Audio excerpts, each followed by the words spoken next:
2시간 걸리더라고요. 지방에서 온 것도 아닌데 무슨 2시간이나 걸려서 왔습니다. 우리 옆에 계신 분들과 한 번만 더 인사할까요? 사랑합니다. 네, 사랑합니다. 우리 한 식구지만 한 번만 더 인사할게요. 보고 싶었습니다. 네, 보고 싶었습니다. 한 집사님을 만났는데 18살 자녀가 암으로 투병을 하다가 천국에 갔다는 겁니다. 수년이 지났는데 아직 그 아이가 쓰던 핸드폰을 살려놓고 있더라고요. 잊을 수가 없답니다. 카카오톡 상태 메시지에는 그렇게 적혀져 있었어요. 사랑하는 내 아들, 천국에서 만나자. 이제 26살이 되는구나. 누가 그런 말 하더라고요. 부모는 땅에 묻고 자식은 가슴에 묻는다고 합니다. 이게 부모의 마음인 것 같아요. 그 집사님과 대화를 하면서 하나님 아버지의 마음이 그러하시겠다라는 생각을 한 적이 있었습니다. 성경은 그 잃어버린 자녀에 대한 아버지의 사랑으로 가득합니다. 한 영혼을 사랑하시는 아버지의 눈물이 가득한 책이 하나님의 말씀인 성경이라고 말할 수가 있습니다. 오늘 본문은 3가지 잃어버린 비유가 등장을 하는데요. 잃어버린 양으로 시작을 해서 잃은 동전, 그리고 마지막엔 잃은 아들의 이야기로 연결이 됩니다. 양을 잃은 목자, 동전 잃은 주인의 모습을 보면서 하물며 아들 잃은 아버지의 마음이 어떠할지 우리에게 생각해 보라고 말씀하시는 것 같아요. 그래서 이야기가 진행될수록 잃어버린 자의 마음이 어쩌면 점점 더 간절하게 뜨겁게 느껴지게 된다는 겁니다. 누가복음 15장은 이런 하나님 아버지의 마음을 저는 가장 잘 표현한 성경의 본문이라고 생각합니다. 우리는 모두가 예수를 구주로 믿어 하나님을 아버지라 부르게 됐습니다. 아멘이십니까? 예수 그리스도를 십자가에서 찢어 죽이신 하나님께서 그분을 믿는 믿음을 가진 우리에게 하나님이 더 이상 옆집 아저씨가 아니라 내 아버지가 되었다고 말씀을 하고 계시죠. 근데 이 아버지의 마음을 우리가 간과한다면 그 아버지의 마음을 우리가 몰라준다면 그게 과연 건강한 자녀라고 말할 수가 있겠냐는 겁니다. 요나서를 묵상해보면 요나는 하나님의 마음을 몰라줍니다. 하나님은 니느웨로 가서 복음 전하고 죽어가는 자를 살려라. 아버지의 마음이었는데 요나는 그게 싫었던 모양이죠. 다시스로 가는 배를 타고 도망을 치게 된 겁니다. 하나님이 얼마나 섭섭하셨는지 요나를 풍랑 속으로 인도하시고는 또 결국은 큰 물고기가 삼켜서 3일 동안 지옥을 경험하게 된 겁니다. 여러분, 이게 아버지의 마음, 하나님의 마음을 몰라준 성도의 결국입니다. 하나님의 마음을 알아주는 게 성도가 해야 되는 일이고, 왜냐 물어본다면 그분이 내 아버지이시기 때문이라고 말할 수가 있다는 거예요. 반대로 다윗을 한번 생각해 보세요. 다윗이 골리앗을 만납니다. 골리앗은 태어나면서부터 용사로 길려진 사람이었잖아요. 피지컬 죽입니다. 막 2m 30, 50. 여러분, 그거 인간의 키라고 말할 수가 없잖아요. 골리앗이 얼마나 기세등등하게 소리치는지, 너희가 믿는 하나님 죽었다.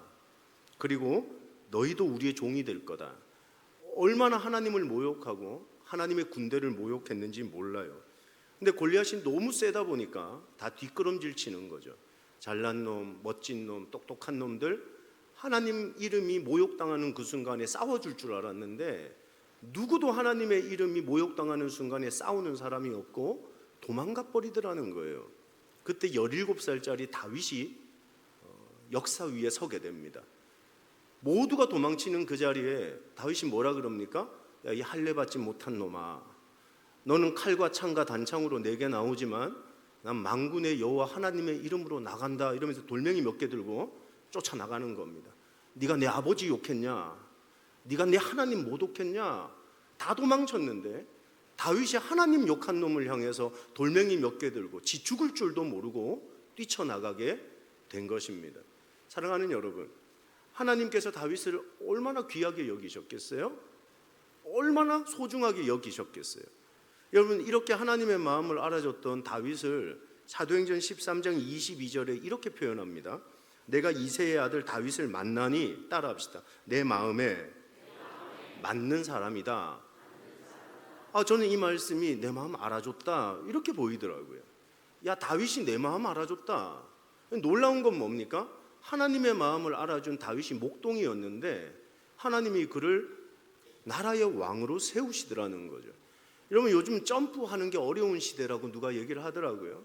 옛날에 못 살고 가난할 때 우리 집안에 공부 잘하는 놈 하나 생기면 밤새 공부하고 노력하면 서울대 가서 판검사 되고 의사 돼서 가문을 살리는 누군가는 점프를 했다는 거죠.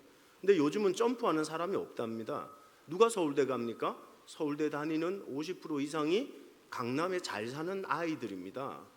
잘 사는 애들이 공부 잘하고요. 대치동 좋은 학원 다니면서 떵떵거리며 살게 되는 게 요즘 시대, 우리가 살아가는 시대의 모습 아닙니까? 누가 점프합니까? 공부를 잘하고, 여러분, 많은 자원을 가지고 소스를 가진 사람이 아니라 하나님은 당신의 마음을 알아주는 사람을 높이시겠다고 약속하는 거 아닙니까? 저는 여러분의 가정이, 여러분의 자녀들이 하나님의 마음을 알아주는 자녀들이 될 수 있기를 주님의 이름으로 축복합니다. 그러면 내 노력 이상의 은혜를 하나님께서 부어주시는 역사를 허락해 주신다는 거예요. 아버지의 마음을 무시한다면 그건 좋은 자녀 아닙니다. 여러분, 좋은 교회가 어떤 교회입니까? 좋은 교회가, 제가 목회자 모임에 한번 간 적이 있거든요. 근데 그 목회자 모임에 갔더니 이제 처음 만난 목사님들이 꽤 많이 계셨어요. 근데 목사님들 중에도 이렇게 고매한 인격을 가지신 목사님도 계시지만 아주 속물 같은 목사님도 꽤 있어요. 목사님들 모임에 처음 가서 이렇게 같이 다과 나누면서 대화를 하는데 제 옆에 앉은 목사님이 저를 처음 봤거든요. 근데 뜬금없이 저한테 한다는 질문이 뭐냐 하면, 목사님 교회 의사가 몇 명이에요? 이렇게 묻는 거예요. 그 질문 자체가 일단 기분이 안 좋았어요. 왜 우리 교회 의사 몇 명인 걸 묻지? 근데 제 속에 무슨 열등감이 있는지 제가 그걸 구구절절 설명을 하는 거예요. 우리 교회는 그렇게 큰 교회도 아니고 치과 의사 선생님 한 명에 산부인과 의사 선생님 한 명에 의대생이 몇 명 있어요. 이것까지 설명을 막 하는 저의 찌질함이 있는 거죠. 그래서 전 식사도 안 하고 뛰쳐나왔어요. 일단 차를 타고 가는데 그렇게 기분이 안 좋은 거예요. 근데 난 그 사람보다 어쩌면 내가 더 속물일 수 있겠다. 이런 목회자 세상에요, 그런 말 돌거든요. 좋은 교회는 의사 몇 명이 나와야 되고, 사업가가 몇 명이 있어야 되고, 정치인이 몇 명이 있어야 된다는 거예요. 그게 좋은 교회라는 거예요. 목사님, 그런 말 안 들어보셨어요? 저만 속물 목사님을 알고 있는 건가요? 사랑하는 여러분, 좋은 교회가 의사 몇 명이 나오는 교회예요? 좋은 교회가 주차장이 넓고 막 시설이 좋고 그런 교회가 좋은 교회예요? 좋은 교회는요, 아버지의 마음을 알아들이는 교회예요. 아버지의 마음을 알아들이는 거예요. 여러분, 승영교회가요, 다른 건 몰라도 부천에서 아버지의 마음을 가장 잘 알아들이는 교회로 소문나는 하나님의 교회가 되기를 예수님의 이름으로 축복합니다. 오늘 우리는 말씀을 통해서 몇 가지 아버지의 마음을 함께 나누게 될 텐데, 정말 이 아버지의 마음을 배우고 본받고 내 마음으로 장착할 수 있는 그런 시간들이 되시기를 주님의 이름으로 축원합니다. 아버지의 마음은, 따라합시다, 아픈 마음. 아픈 마음입니다. 아픈 마음. 자식 잃어버린 부모 심정, 누가 알겠습니까? 그건 양을 잃은 목자, 돈을 잃은 주인의 마음과는 비교할 수 없는 마음 아닙니까? 당시 이스라엘에는 가장 보편적이고 익숙한 직업이 목자라는 직업이었다는 겁니다. 목자들은 양을 잘 돌봐주기 위해서 양 한 마리 한 마리 각자의 양들에게 이름을 붙여주면서 목양을 했다고 해요. 야, 너는 눈이 초롱초롱하니까 넌 초롱이라 그러자. 야, 너는 털이 복슬복슬하니까 복실이가 좋겠다. 야, 너는 애가 똘똘하게 생겼구나. 넌 똘똘이라고 하자. 그렇게 각자의 양들에게 이름을 붙여줬다는 거예요. 여러분, 부모가 자식 이름 지어주잖아요. 막대 먹은 이름 지어주는 부모가 있습니까? 제 이름 기웅이거든요. 기웅이. 기이할 기자에 수커둥자 쓰거든요. 기이한 수컷. 이렇게 하면 좀 이상하지만 이름으로 웅자를 쓸 때는 영웅이라고 부르거든요. 우리 아버지가 저 같은 아들 태어나고 우리 어머님 미역국 퍼먹이면서 어떤 소망을 가졌냐 하면, 하나님 내 아들 기이한 영웅같이 쓰임받는 아들 되게 해주세요. 우리 어머니는 저 어릴 때 제 머리 위에 손 얹고 매일마다 기도해 주시면서 모세 같은 영적 영웅 되게 해주세요, 그렇게 기도하셨거든요. 여러분, 모든 부모가 자식 이름을 애매모호하게 짓는 부모 없지 않아요? 저는 자녀가 셋 있거든요. 25살짜리 아들 하나 있고 23살짜리 아들 하나 있고 그리고 6살짜리 딸이 있어요. 저는 아브라함의 후예니까 우리 모두 100세까지 가능하십니다. 여러분, 우린 그런 영성을 물려받은 자들이니까 이름을 지었어요. 다 외자로 지었는데 순이라고 지었어요. 스가랴에 보면 예표의 사람, 그 깨끗함을 가지고 있는 순이라는 이름이 나오거든요. 예수님을 예표하는 건데, 그래 너는 진실되게 살아라, 이렇게 순이라고 지었어요. 그리고 우리 둘째 아들 준이라고 지었어요. 준수해라. 나는 하나님 앞에 준수한 사람 되면 좋겠다. 마지막 딸 이름이 진이에요. 진. 여러분, 우리의 소망이 담겨져 있는 이름들 아닙니까? 여러분, 목자가 양에게 그냥 목자라고 생각하세요? 아니에요. 목자들은 양들에게 아비요 어미인 부모였다고 얘기를 하고 있는 거 아니에요? 근데 그런 양 한 마리가 어디론가 사라져 버린 거죠. 목자는 그 잃은 양 때문에 얼마나 애가 타고 마음이 아팠는지 4절과 6절 두 구절에 3번이나 잃었어 라는 표현이 등장을 해요. 여러분, 무슨 말이에요? 양을 잃은 아픈 목자의 마음을 대변하고 있는 거 아닙니까? 또 8절부터는 어떤 여자가 동전 10개 드라크마 10드라크마가 있었는데 그 중에 하나를 잃어버렸다, 이렇게 말하는 거예요. 그러면 드라크마, 그러니까 이게 얼마인지 하나 잃어버렸는데 뭐 그렇게 마음이 쓰리겠어? 근데 이게 한 드라크마가 노동자 하루 품삯이잖아요. 여러분, 요즘 말로 하면 요즘 인건비 얼마나 뛰었습니까? 뭘 해도 20만 원 정도 하는 일당인데 20만 원 잃어버린 거죠. 여러분, 돈 잃으면 쓰린 법이잖아요. 마음이 얼마나 쓰렸겠어요. 그래서 8절, 9절 두 구절에 잃었다는 단어가 2번이나 등장을 하는 거거든요. 근데 드디어 11절에 아들을 잃은 아버지 얘기가 등장을 하는 거죠. 근데 여기에 잃었다는 표현이 한 번 나와요. 아버지 마음은 별로 아프지 않았나 보다, 그렇게 생각하면 착각이죠. 15장 24절에 보면 잃었다는 단어를 성경은 뭐라고 표현합니까? 이 내 아들은, 따라합시다, 죽었다가 다시 살아났으며, 아버지에게 잃은 아들은 잃은 게 아니라 죽었다고 얘기를 하는 거죠. 죽음과도 같은 아픔이었다고 성경은 표현을 하고 있는 거예요. 여러분, 양을 잃은 목자 옆에 99마리의 양이 있어요. 동전을 잃은 주인의 주머니에는 9개의 동전이 그대로 남아있다고요. 아들 잃은 아버지에게는 아들 하나가 남아 있는 거죠. 근데 목자도 주인도 아버지도 공통점은 뭡니까? 잃어버린 하나 때문에 너무 아파하고 계셨다는 거예요. 우리 주변 한번 돌아보세요. 우리 교회에 수백 명, 수천 명 모여요. 근데 많은 교회들이요, 야 우리 교회 이번 주에 3,000명 왔대, 야 우리 교회 신기록이야, 막 박수 친다고요. 하늘에서는 수천 명 모였던 그 교회 때문에 박수 치지 않는다는 거예요. 하나님은 그 잃어버린 한 사람 때문에 우신다고 말씀하시는 거예요. 하나님의 마음을 가진 교회 어떤 교회예요? 우리 교회 몇천 명 왔어, 우리 교회 몇만 명 모여, 자랑하는 거예요. 그걸 가지고 기뻐하는 거예요. 아버지의 마음을 가진 교회는요, 몇만 명이 모여서 기뻐하는 게 아니라 잃어버린 한 영혼 때문에 아파하며 하나님과 그 아픔에 동참할 줄 아는 교회가 정말 좋은 교회, 그게 정말 귀한 교회라고 말씀을 하고 있는 거잖아요. 오늘 주님이 얼마나 아파하셨냐 하면 마태복음 9장 37절에 그래요. 무리를 보시고 불쌍히 여기시니 이는 그들이 목자 없는 양과 같이 고생하며 기진합니다. 여기 불쌍히 여기다는 단어가 헬란말로 스플랑큰 니조마이 그러잖아요. 뭡니까? 창자가 끊어지는 것 같은 아픔이야, 창자가 꼬인 것 같은 아픔이야 라고 말씀을 하고 있는 거거든요. 여러분, 타락이라는 게 대단히 나쁜 짓을 해야 타락이고, 변질이라는 게 대단히 잘못된 길로 가야 변질입니까? 전 그렇다고 생각하지 않거든요. 여러분, 저는 주님을 24살 때 처음 만났어요. 주님을 만나고 저는 이 아버지의 마음이 느껴지더라고요. 그 아파하시는 마음이.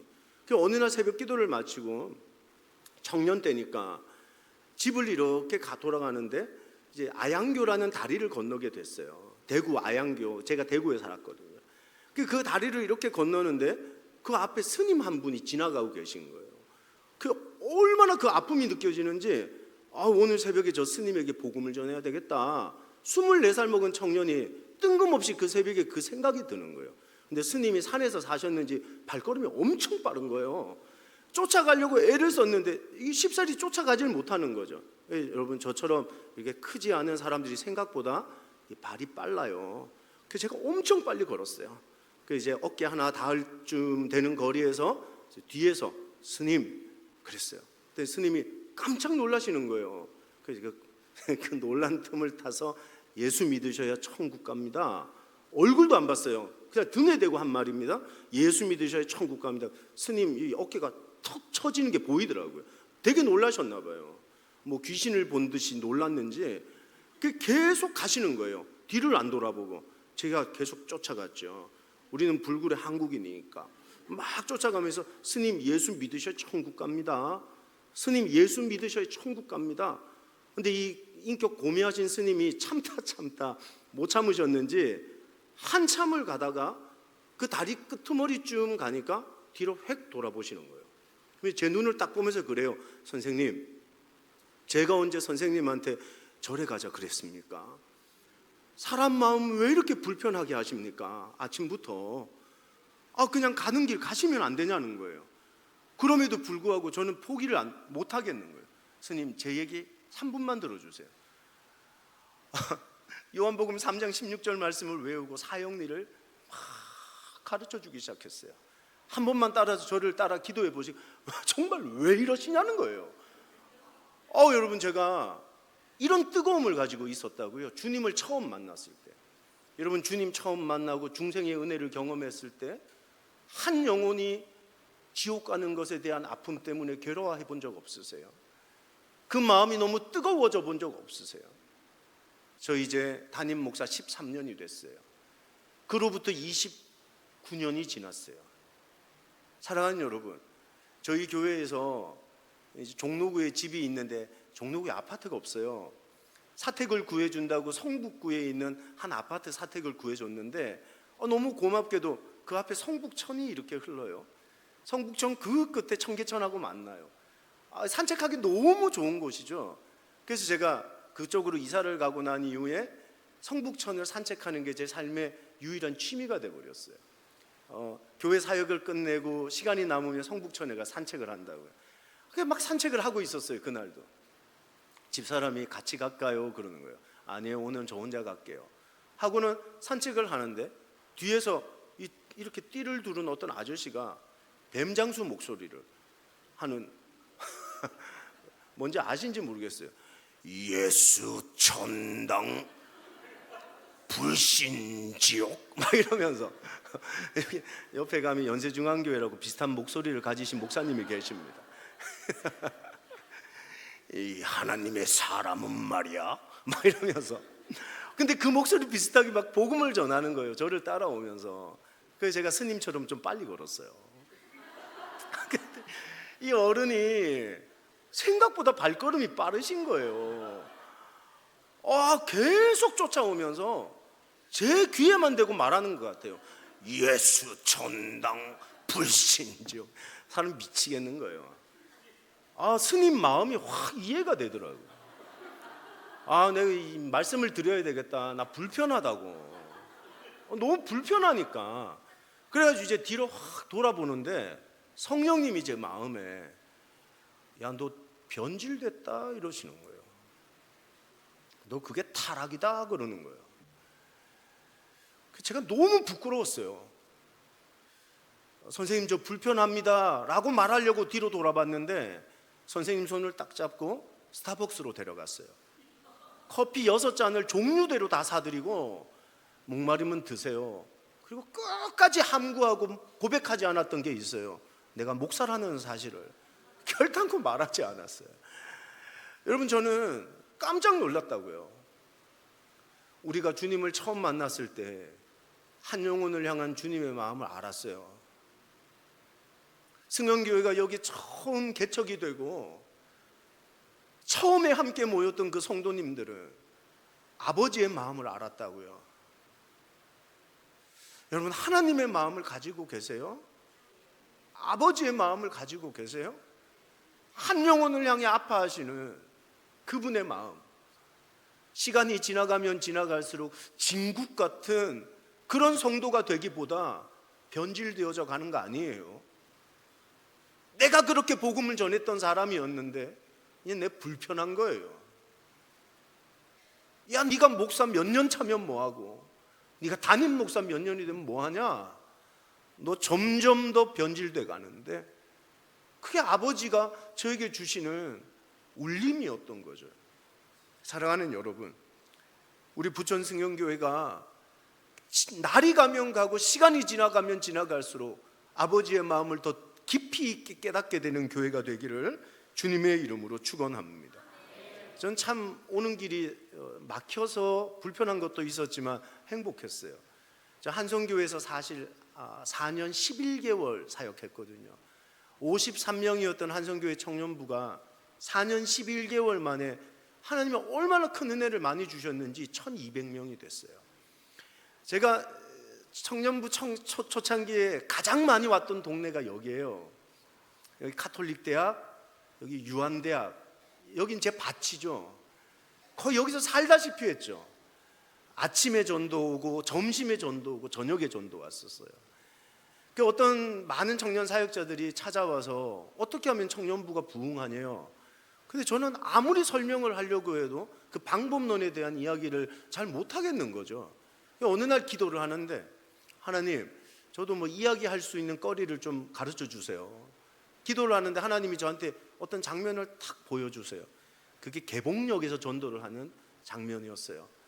개봉역에서 초창기 청년부가 전도를 나갔는데 화장실을 잠시 갔다 온 사이에 어떤 중학생 남자아이가, 요만해요. 키가 요만해요. 애가 자라다 만 것 같아요. 그 요만한 애가 커트칼을 빼들고는 칼부림을 하는 거예요. 그것도 전도하고 있는 우리 여자팀장한테. 그 자매 이름도 안 까먹고 다솜이라는 애인데 걔 앞에서 막 10원짜리 욕을 하면서 막 커트칼을 막 휘두르는 거예요. 그 제가 보니까 걔 완전 미친 애 같거든요. 그 화장실 갔다 오는 길에 제가 뭐 어떻게 했겠어요? 뒤로 가서 목덜미를 확 잡아 당겼죠. 넘어지더라고요. 발로 팔을 팍 밟으니까 손을 펴더라고요. 커트칼을 놓쳐요. 그걸 질질 끌고 화장실로 가는 거예요. 그 다솜이라는 애가 막 오더니만, 목사님 그러시면 안 돼요 그러는 거예요. 뭘 그러면 안 되냐? 내가 뭐 하려고 그러는데. 얘가 저를 잘하니까 때리려고 그러잖아요. 여러분, 제가 애가 눈을 보면 아시지만 제가 화가 많아요. 제가 분노도 많고. 애가 도저히 못 참겠는 거예요. 그냥 질질 끌고 화장실로 가는데 다솜이라는 애가 저를 팍 잡아요. 그러시면 안 된다는 거예요. 자기가 책임지겠다는 거예요. 저한테 맡겨달라는 거예요. 그럼 네가 책임지냐? 어떻게 책임질 건데? 제가 전화신방해서 밥도 사 먹어서 제가 교회 오게 할게요. 지한테 칼부림했던 애인데, 근데 놀랍게도 그 아이가 그 주 주일에 예배를 온 거예요. 그 중학교 3학년이더라고요. 애가 요만한데 학교도 때려치웠고 집 밖으로 안 나온 지 2년이 넘었대요. 부모도 포기하고 학교도 포기한 애예요, 얘가. 근데 교회를 온 거예요, 교회를. 그래서 제가 기뻐했겠어요, 걔를. 오자마자 제가 뭐 했겠어요? 온몸 수색했습니다. 또 이놈 새끼 이거 또 칼 들고 온 거 아니냐 막 이래가지고 머리끝부터 발끝까지 수색해. 칼이 없는 거죠. 그래서 너 들어와라. 너 제일 앞에 앉아 예배 드려라. 예배 드리고 이제 시간이 지났어요. 2014년 6월 달에 사임을 하고 이제 서울 원남교회라는 곳으로 부임을 하게 됐는데 마지막 설교를 하게 된 거예요. 마지막 설교를 하고 아이들 1200명과 다 허그를 했어요. 하나님이 너 축복하신다. 하나님이 너 사랑하신다. 그 아이가 이제 20살이 됐어요. 그 앞에 서 있는 거예요. 검은색 봉다리를 하나 가져왔더라고요. 그래서 제가 목사님 주려고 가져왔냐? 또 이놈이 그걸 바닥에 팍 내팽개치는데 맥주병이에요. 맥주병이 팍 깨지는 거예요. 그래서 제가 또 순발력 있게 탁 피했죠. 애가 좀 빠르게 보잖아요. 탁 피했죠. 그리고 내가 또 제가 또 화가 또 많다고 했죠. 눈이 또 커진 거예요. 제가 미친놈아 또 시작이냐, 너 좀 고쳐진 줄 알았더니 왜 이러냐 임마, 막 소리를 쳤더니 얘가 저한테 했던 말을 잊지를 못해요. 안 가면 안 되냐, 이제 좀 인간이 되어 가는데 라고 말하는 거예요. 그 청년분은 어떤 청년분이냐 하면 학교도 버리고 부모도 버린 그 아이를 포기하지 않는 공동체였어요. 같이 아파하고 기도하고 한 명도 포기하지 않고 아버지의 마음을 가진 공동체였어요. 정말 놀랍게요. 한 주에 세 가지고 120명씩 와요. 청년부만. 얼마나 뜨겁게 전도하고 영혼을 사랑했는지 몰라요. 사랑하는 여러분, 아버지의 마음을 아는 교회는 반드시 마지막 때 쓰임받습니다. 이 아픈 마음에 동참하고 하나님과 함께 보조를 맞추어 걸어가면 하나님 그 교회를 통해 역사하시는 은혜가 있는 줄 믿습니다. 또 하나가 뭐냐 하면 아버지의 마음은 따라합시다. 찾는 마음이세요. 비난하는 서기관 바리새인들에게 예수님 분명하고 단호하게 말씀하십니다. 4절에 뭐라 그러냐면 너희 중에 어떤 사람이 양 100마리가 있는데 그 중에 하나를 잃으면 99마리를 들에 두고 그 잃은 것을 찾아내기까지 찾아다니지 아니하겠느냐. 저는 이 마지막 부분 찾아내기까지 찾아다니지 아니하겠느냐, 양을 잃으면 양을 찾아 나서는 것은 목자에게 있어 당연하지 않아? 라고 주님이 말씀하고 계신 거 아니에요. 지갑을 잃어버리면 주인은 지갑을 찾는 게 당연한 일 아니에요. 버스 회사에도 전화하고 지하철역 분실센터에도 전화하고, 그렇지 않으세요? 택시 회사에도 전화하고 기어코 찾아야 되는 거 아니에요. 아들 잃은 아버지의 마음도 그것보다 더 크면 더 컸지, 어떻게 돈 잃어버린 것, 양 잃어버린 것과 아들 잃어버린 아버지의 마음을 비교할 수가 있겠냐는 거예요. 목자는 양이 자식이라니까요. 99마리 양 안전한 곳에 두고 잃은 양 한 마리 찾아다니는 거예요. 언제까지 찾냐? 찾아내기까지 찾아다녀야 된다는 거예요. 포기하지 않는다는 거죠. 이 찾다라는 단어가 4절, 5절에 3번 반복됩니다. 포기할 수 없다는 주님의 마음을 담고 있거든요. 중앙고원지대에 가면 마을에서 공동으로 목양을 합니다. 목자 한 명을 두고 마을에 있는 모든 양들을 모아다가 공동 목양을 한다는 거예요. 근데 그 중에 양 한 마리가 산에서 잃어버렸다네요. 그 동네에 와서 목자가 양을 잃어버렸어요 하면 모든 동네 사람들이 자기 양 잃어버린 양 다 와서 같이 찾아준다는 거예요. 이게 여러분 공동 목양의 기쁨이죠. 기쁨, 은혜고 능력이라는 거죠. 여러분 잃어버린 동전 비유도 똑같지 않아요? 8절 말씀에 그럽니다. 어떤 여자가 10드라크마가 있는데 하나를 잃으면 등불을 켜고 집을 쓰며 찾아내기까지 부지런히 찾지 아니하겠느냐. 여러분 주인은 돈 잃으면 온 집을 뒤집어서 돈 찾습니다. 그게 돈 잃어버린 마음이잖아요. 어릴 때 동전 하나 장롱 안으로 떼굴떼굴 굴러가면 여러분 어떻게 하셨어요? 저는 그렇게 부유한 집이 아니라서 파리채 뒤로 막 돌려가지고 막 쓸어 모았거든요. 그런 기억 없으세요? 빗자루 막 갖다 집어넣었거든요. 하다 안 되면 우리 아빠 낚싯대 꺼내가지고 그걸로 완전 다 뒤집어 놨거든요. 돈 찾기를 원하는 주인의 마음이잖아요. 마음.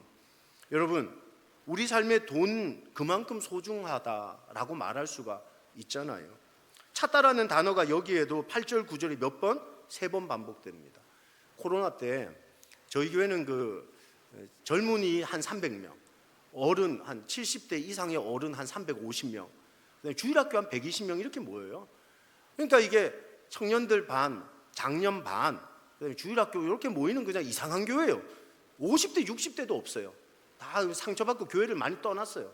이 전도에서 좀 생겼을까 말까 한 교회인데 이제 코로나가 딱 시작되고 한 달쯤 두 달쯤 지내니까 권사님들이 자꾸 교회로 전화를 하는 거예요.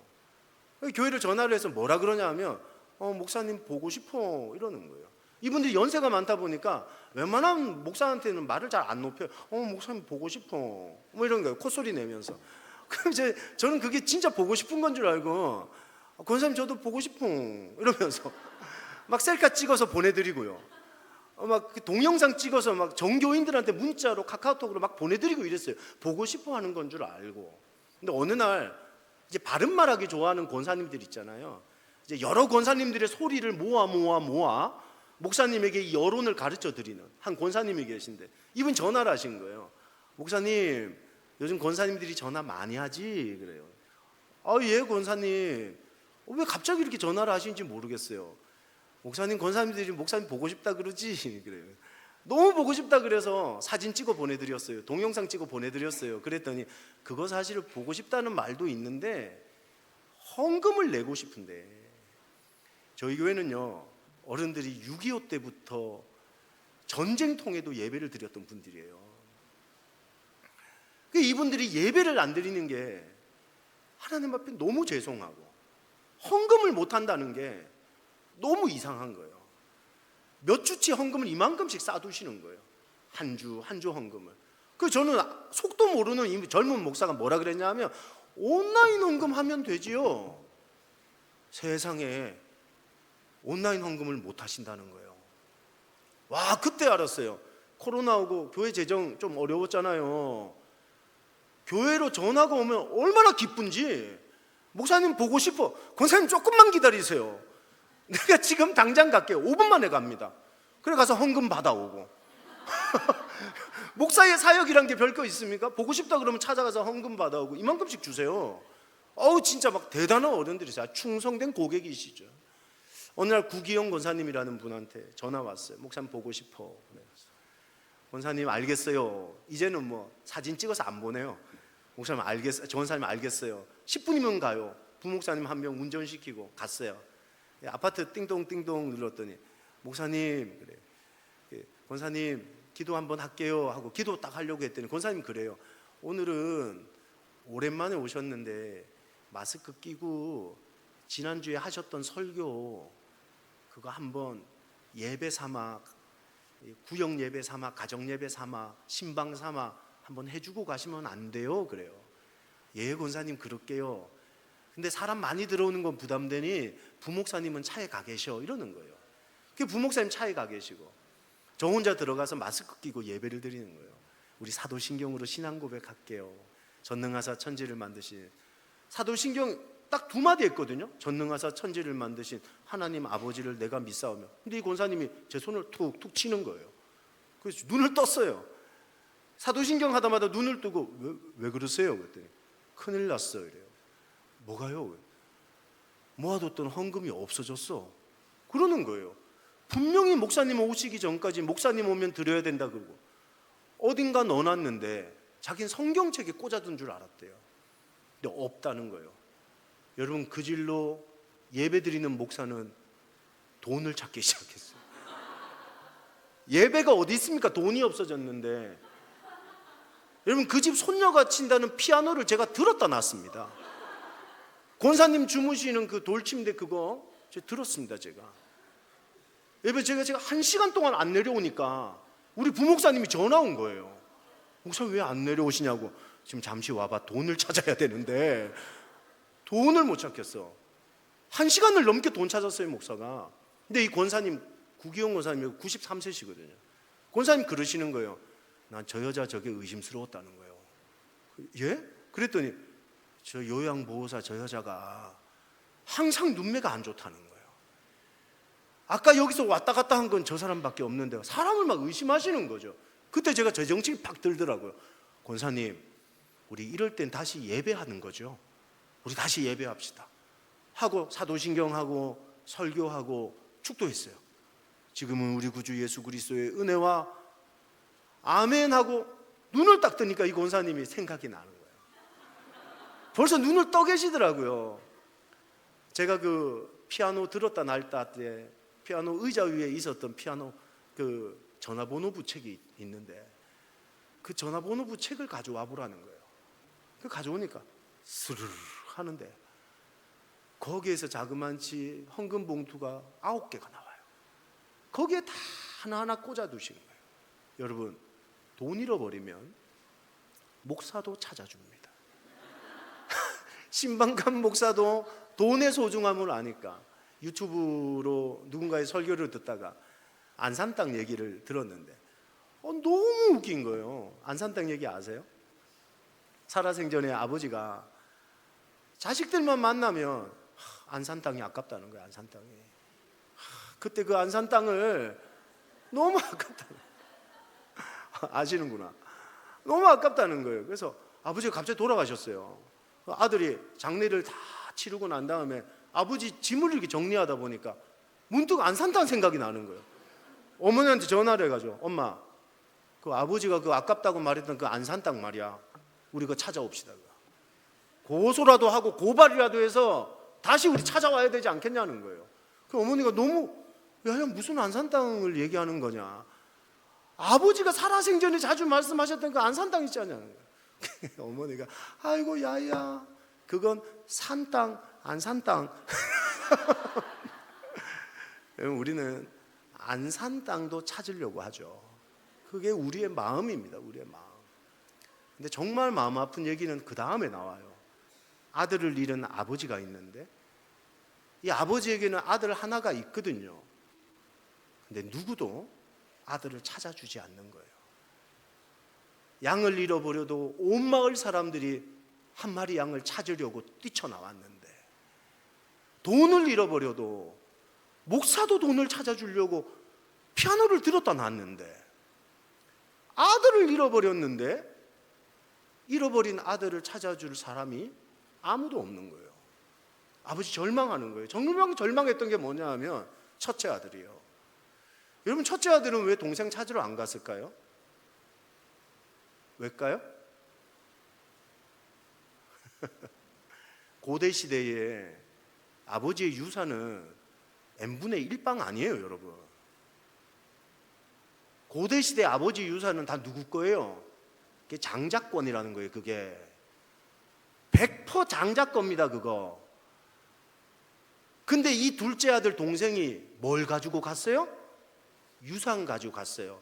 형 마음에 저 도둑놈의 새끼예요. 저 도둑놈의 새끼, 내 돈 가지고 도망간 놈의 새끼, 어디 가서 확 죽어버려라.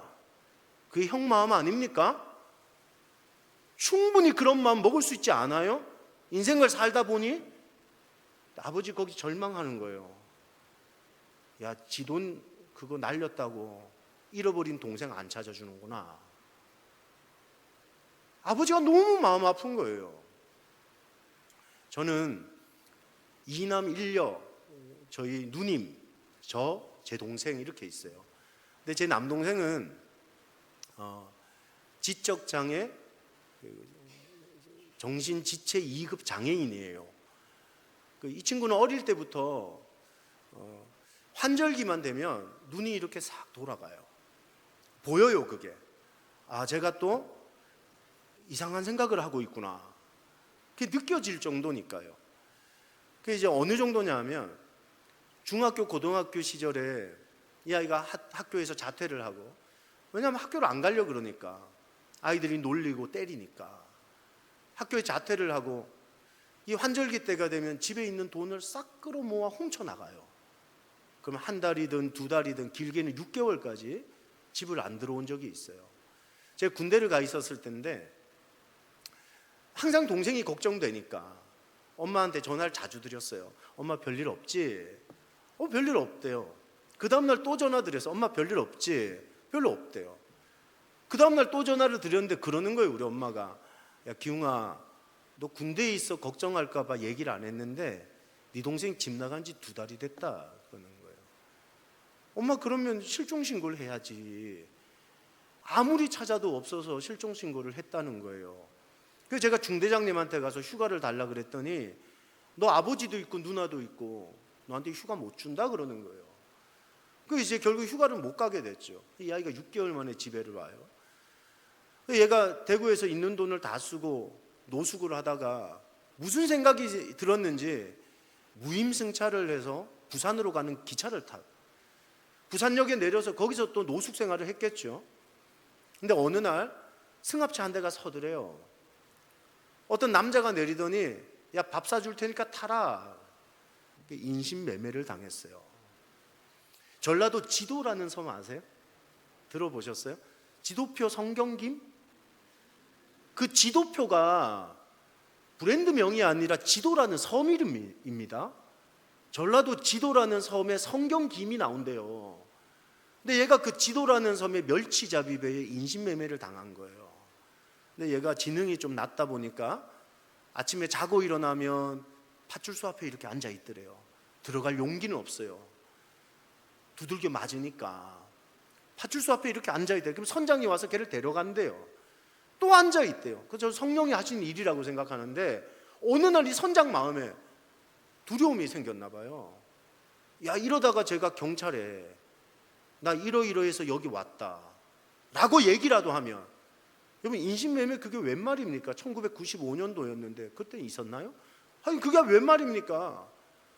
그래가지고 이 선장님이요, 메모 하나를 주머니에 적어준 거예요. 그리고 거기에 그 아이 지갑을 넣어준 거죠. 그리고는 선장님이 시켰대요. 길을 잃어서 여기까지 왔는데 집을 찾아주세요. 그렇게 시키더라는 거예요. 길을 잃어버렸습니다. 그랬더니 실종 신고를 해놓으니까 이름을 얘기를 하니까 실종자 명단에 뜬 거예요. 6개월 만에 얘가 집에 들어왔어요. 제가 서울로 사역지로 옮겼죠. 아버지가 돌아가시고 어머니에게 제가 얼마나 전화를 자주 했겠어요. 어머니하고 동생하고 대구에 있었거든요. 엄마 괜찮지? 별일 없지? 거의 매일 전화를 했어요. 그때도 이틀째 전화를 했어요. 3일째 또 전화를 했는데 엄마 그러는 거예요. 네 동생 또 집 나갔다. 그래요. 사람 미치겠잖아요. 우리 엄마가 네 아빠 죽고 나 힘이 없어서 나 이제 못 찾겠다. 네가 좀 찾아주라 그래요. 한성교회 도농 목사님만 찾아갔어요. 목사님, 우리 가정 형편을 잘 아시니까 이러이러한데 저러저러한데 잠시 다녀오겠습니다. 찾을 때까지 오지 마라 그래요. 너무 흔쾌히 승낙을 하셔서 발걸음이 쉽사리 떨어지질 않는 거예요. 갔다 오면 책상 뺀 거 아닌가 싶은 마음이 막 드는 거예요. 그래서 목사님한테 제가 신신당부해서 책상만은 빼지 말아주세요. 제가 반드시 오겠습니다 하고 갔어요. 아이들 학교를 마치자마자 출발한 거라서, 사역을 마치고 출발한 거라서 밤에 출발했거든요. 새벽 1시쯤, 2시쯤 도착을 하고 아내와 아이들은 엄마 집으로 올라가고 저 혼자 곧장 차를 몰아서 대구 동성로로 나갔습니다. 동성로 골목골목을 다 뒤졌어요. 대구역에서부터 시작해서 이 반월당 골목골목을 다 뒤졌는데 애가 없어요. 그래서 새벽 한 4시쯤에 집에 들어와서 잠을 잤어요. 그 다음날 부산으로 갔어요. 아침에 부산역 주변을 다 뒤졌는데 없어요. 다시 대구로 올라와서 대구 두류공원, 국채보상공원, 압산공원, 수성유원지 안 가본 데가 없어요. 다 찾았는데 애가 없어요. 이제 끝나고 셋째 날 대구 시내를 다시 돌기 시작했어요. 저녁 9시쯤에 동성로 골목을 이렇게 지나가는데 홈리스 2명이 골목에서 널판지를 깔고 신문을 덮고 자고 있는 거예요. 첫째 날은 그냥 지나갔거든요. 근데 그날은 무슨 생각인지 혹여 모르지. 그래, 저럴 수 있지. 그래서 들어갔어요. 골목에. 첫 번째 사람을 이렇게 들쳤더니 동생이 아니에요. 그 안쪽에 있는 사람을 이렇게 들쳤더니 제 동생인 거예요. 현아 일어나라 그랬어요. 못 알아듣는 거예요. 너무 굶었나 봐요. 일어나라, 형이다 임마. 모든 동생들이 형을 무서워하거든요. 근데 눈을 이렇게 뜨더니 몸을 웅크리는 거예요. 때릴까 봐. 일어나라, 집에 가자. 엄마 기다린다 임마. 데리고 나와서 차를 태웠어요. 와, 근데 냄새가 너무 심한 거예요. 냄새가. 야, 이렇게 가면 엄마 너무 마음 아프겠다. 그래가지고 대구 신천동에 있는 24시 찜질방을 하는 그 목욕탕으로 데려갔어요. 근데 그 사장님이 안 받아주는 거예요. 그래서 제가 10만 원을 줬어요. 그냥 샤워만 하고 나올 테니. 그 10만 원을 주고 샤워를 시켰고 앞에 나와서 옷을 시장통에서 하나 사가지고 대충 입혔어요. 근데 차를 몰고 집으로 오는 길에 왜 그렇게 화가 나요? 진짜 또 눈을 보여드리고 싶은데 화가 많아요. 그냥 왜 그렇게 화가 나요? 그냥 화가 너무너무 나는 거예요.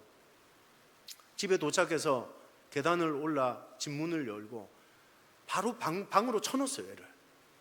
그리고 막 때렸어요. 제가 문을 잠그고. 이 새끼야, 이 미친놈아, 막 때렸어요. 제가. 우리 엄마가 밖에서 그러는 거예요. 문을 확 두드리면서, 야 권기웅, 너 그러는 거 아니야 임마. 엄마 앞에서 네가 보기엔 바보 같은 동생이라도 나한테는 둘도 없는 아들인데 엄마 앞에서 그러는 거 아니야 임마. 좀 화를 내시는 거예요. 제 마음이 너무 무거웠어요. 문을 열고 엄마 미안합니다. 근데 그 섭섭함이 가시질 않아요. 잤어요. 바로 아침 5시, 새벽 5시가 돼서 아이들 깨우고 집사람 짐 챙겨가지고 엄마 얼굴 안 보고 그냥 나오려고 짐을 싸서 나오는데 엄마 따라 나오시는 거예요. 차를 시동을 켜고 이제 출발하려는데 엄마가 운전석 옆에서 올라가지 않고 서 계시는 거예요. 그래서 창문을 내렸어요. 엄마 도착하면 전화할게요. 이렇게 이제 가려고 하는데 우리 엄마가 잊지 못할 말을 저한테 했어요. 기웅아 고맙다. 내 아들 찾아줬어. 이렇게 말했어요. 저는 그때 알았어요. 하나님께 나 같은 사람이 고맙다는 얘기를 들을 수 있는 건 잃어버린 그분의 아들을 찾아주는 거구나. 잃어버린 그분의 아들을. 사랑하는 여러분,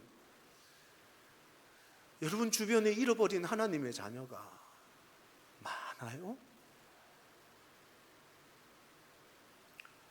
찾아주는 아들이 아무도 없어요. 그래서 하나님이 누가복음 15장의 시작을, 나는 이 이야기를 서기관, 바리새인, 유대인들에게 하고 싶다. 찾아주지 않는 아들들이 바리새적 마인드를 가진 사람들이라는 거예요. 오늘날 우리는 바리새파를 대적하고 적개시합니다.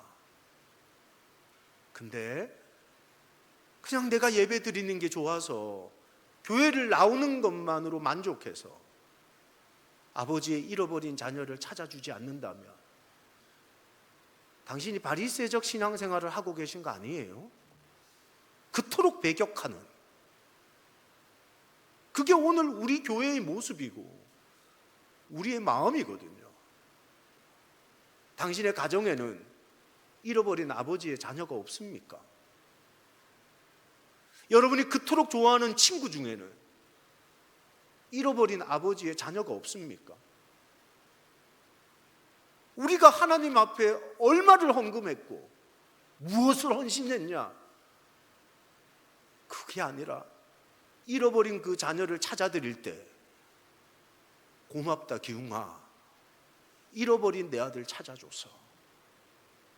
우리가 언젠가 하나님의 심판대 앞에 섰을 때 하나님께서 저는 이 말씀 하시리라 믿습니다. 우리 승현교회가 하나님 앞에 이 이야기를 들을 수 있는 교회가 되기를 주님의 이름으로 축원합니다. 이것보다 중요한 게 뭡니까? 행복한 사람들의 축제, 이게 중심이 뭔데요? 수백 명, 수천 명 데리고 와서 우리 숫자 늘리자, 이겁니까? 아버지의 마음을 알아야 되는 거 아닙니까? 그 아파하시는 마음, 그 찾고자 하시는 아버지의 마음, 이게 중심 아닙니까? 그 중심이 아닌 숫자가 하나님께 무슨 기쁨이 되겠냐는 거예요. 마지막 하나님의 마음은 따라합시다. 기뻐하시는 마음. 오늘 누가복음 15장을 보면요, 이 세 개의 비유의 즐거움과 기쁨이라는 단어가 8번 나옵니다. 잃어버린 양을 찾아 돌아오는 목자, 와, 기뻤다 이럽니다. 축제가 벌어지는 거죠. 돈을 잃은 주인, 그 돈을 되찾았을 때 이웃 주민을 불러 잔치했다는 겁니다. 다과를 나누며. 아들을 찾은 아버지는 온 동네 사람들을 모아서 송아지를 잡아 축제를 벌입니다. 그 기쁨과 즐거움이라는 단어가 8번 등장하는 거죠. 여러분, 하나님은 우리의 헌금도 기뻐하시겠죠.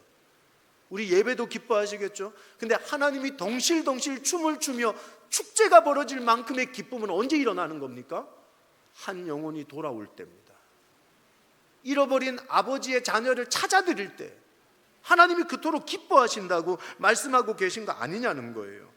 사랑하는 여러분, 우리가 사람 기뻐하는 일도 할 수 있고요, 나 기뻐하는 일도 할 수 있습니다. 그렇잖아요. 막 공부 열심히 해서 서울대 가라. 내 자녀가 서울대 갑니다. 그건 솔직히 누구 기쁨입니까? 내 기쁨 아닙니까? 내 아버지의 기쁨은 서울대 가기보다, 몇 억을 헌금하기보다 잃어버린 한 아버지의 자녀가 돌아올 때 하나님 기뻐하신다는 거 아닙니까?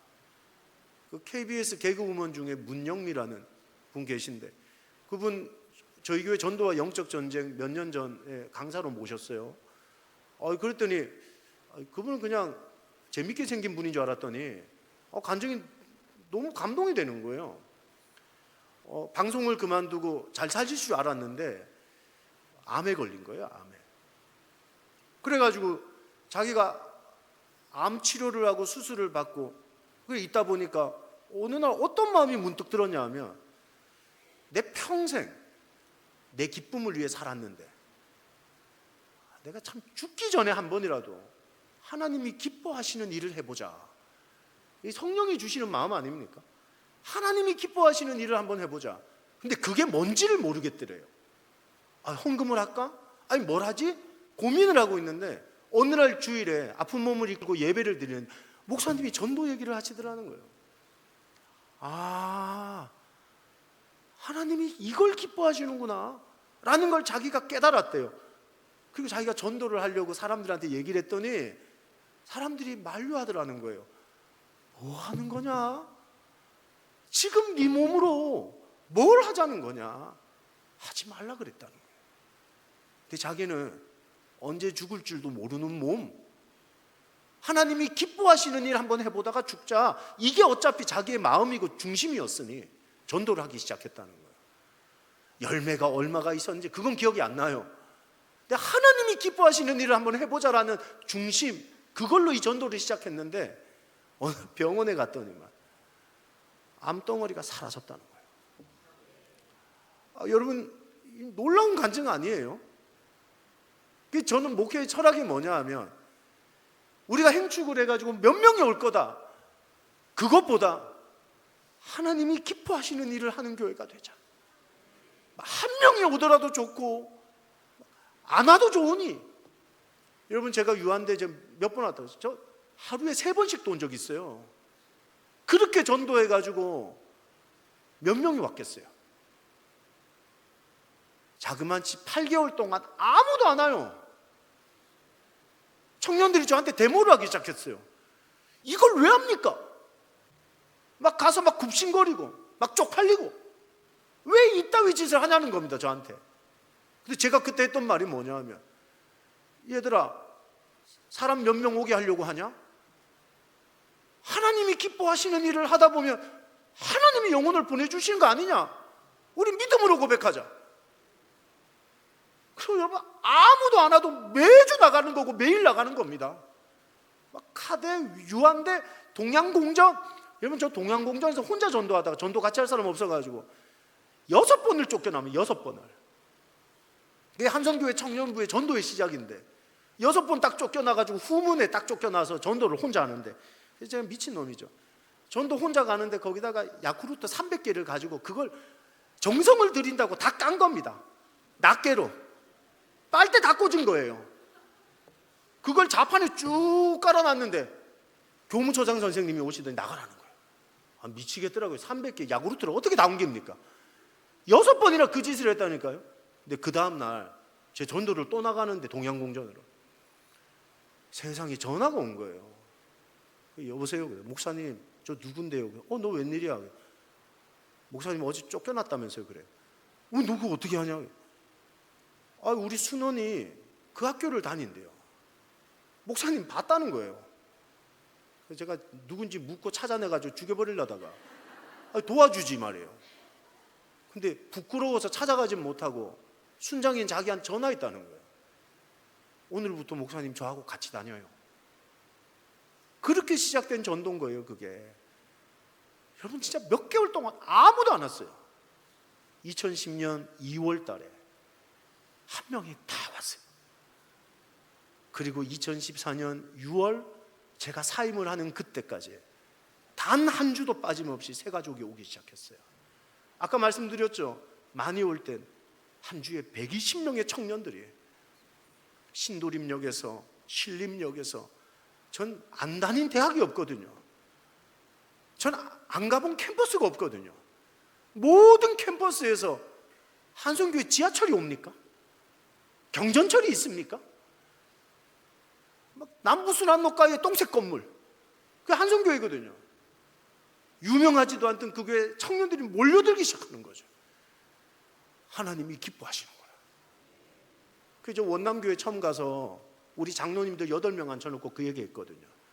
장로님, 저는 돈이 좀 없어도 우리 교회 괜찮고 저를 막 지원해 주지 않아도 됩니다. 대신 하나님이 기뻐하시는 선교와 전도는 포기하지 않고 한다고 약속해 주시면 제 목숨 바쳐 합니다. 내가 작년 성도 260명에 청년 18명, 주일학교 50명이었던 그 도심 한가운데의 교회, 여러분 거기 오피스밖에 없어요.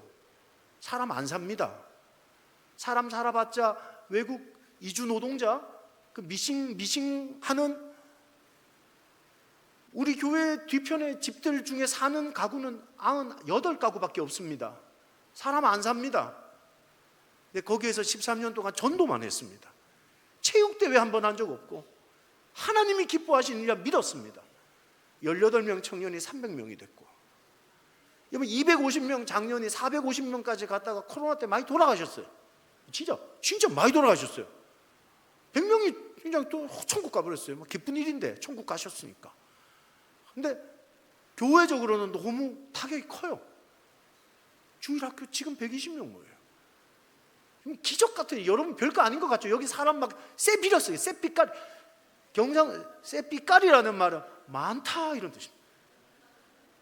가는 데마다 아파트고 막 사람 많으니까 그 별거 아닌 것처럼 보이시죠? 그 기적입니다. 기적. 하나님이 기뻐하시는 일을 하며 하나님은 지금도 사자굴에서 사드락 메삭 아벳느고 뿐만이 아니라 다니엘을 건져내시며 풀무불에서 그들을 살리셨던 하나님이 우리 삶에 역사하십니다. 여러분 하나님 기뻐하시는 일에 당신의 인생을 한번 도전하고 당신의 삶이 한번 쓰임받게 되기를 예수님의 이름으로 축복합니다. 우리 찬양하고 기도할까요? 아버지, 당신의 마음이 있는 곳에 나의 마음이 있기를 원합니다.